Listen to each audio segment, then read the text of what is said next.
Yo, JD here, Limitless, and we are back on F1 2021 as always, and we are continuing our Hotlap and setup series.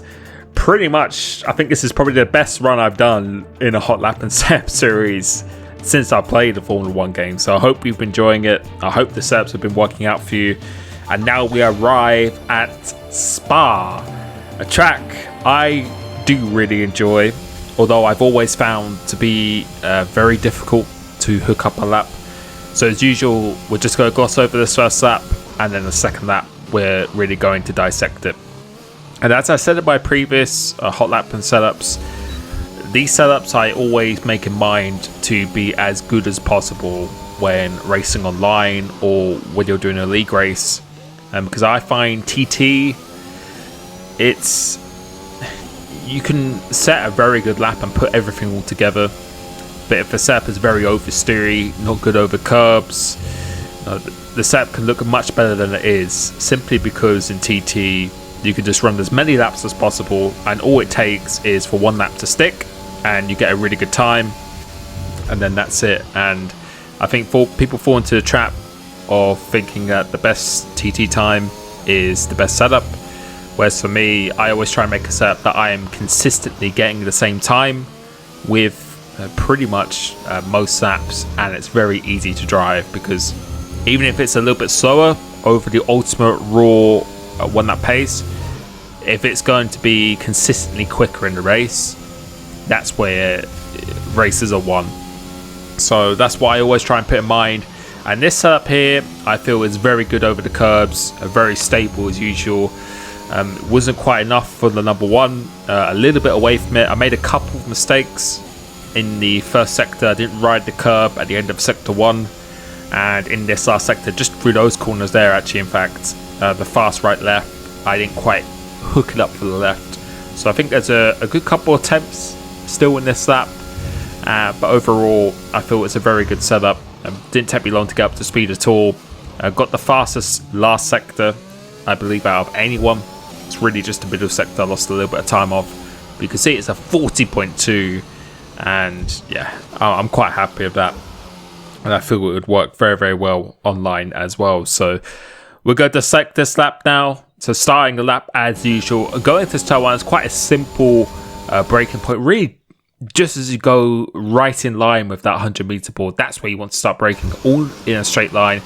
First gear, double shift into third gear, just to try and maximize the traction and get a nice smooth exit. Stay nice and tight to here. Going up through here, you actually have to really try and thread the car through here. So be as close as you can to this curb, and you can see just trying to do as little lock as possible. Make sure you hit this DRS sign. It's actually very hard to see.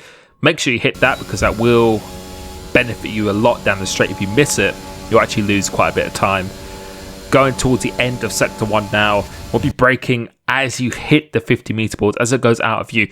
Now here, you want to try and mount this curb. I actually missed it completely, so you don't really want to do that. You want to just kiss this one, middle of the track, or once you do, that's where you want to start turning in. You can really attack this curb, that's fine, and run on the exit. Overall, that was okay, but could have been better. As the curb starts, that's where you want to be braking. And as the cab of the corner is at this angle, you can really, really attack this. Really try and stay as tight as you possibly can. Don't let the car drift out wide. Only on the exit. Aim for this curb. And as this curb starts, that's where you want to be turning straight away. Kiss this one, but not too hard. And then get a nice exit. Go through into here. Now I go up into 8th gear, and then after the 50-meter board, that's where you downshift. Try and stay as tight as you can, again just missing the apex ever so slightly, but stay really tight to the left hand side. Now going through here, a very tricky sequence of corners. As the curb starts, that's where you want to be braking. You don't want to hit this curb until try and do as late apex as you can. On this one here through the left, you want to try and touch this curb just a little bit, and you can see that could have been a little bit better through there. As this curb starts, that's where you want to be braking, going down through the gears. You want to try and hit this curb on the inside a little bit more than that as well. Run on the exit there. Exit wasn't too bad, it was just the entry could have just been a little bit tighter through there. Now going through into chicane, want to just again try and do as minimal steering lock as possible. Don't hit this curb, don't hit this curb on the exit. This one here, as you hit pretty much just after the 100 meter ball, that's when we're braking and turning it in. Hit a late apex going through here, getting the DRS sign, and we do a 40.2, which I'm very happy with. And as usual with my setups, it's actually running a bit higher downforce than everyone else around me. Everyone else around me is running 5.3. For me, I'm running 6.3, which of course you could change during a league race, but the rest of the setup I think complements it very, very well. And you will be able to see the rest of it now. You can see 6.3 wings as we discussed. This is designed to be good over the curbs, a good downforce, good for tyre wear. And you can see 80-60, quite a high off diff like my Hungary setup, just to avoid it over rotating in that high speed.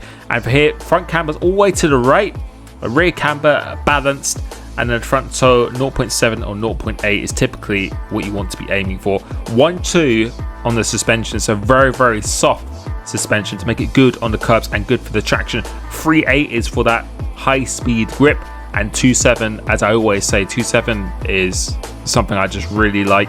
157, just need a little bit more stability under the braking and max tire pressures just for that straight line speed and all-round responsiveness.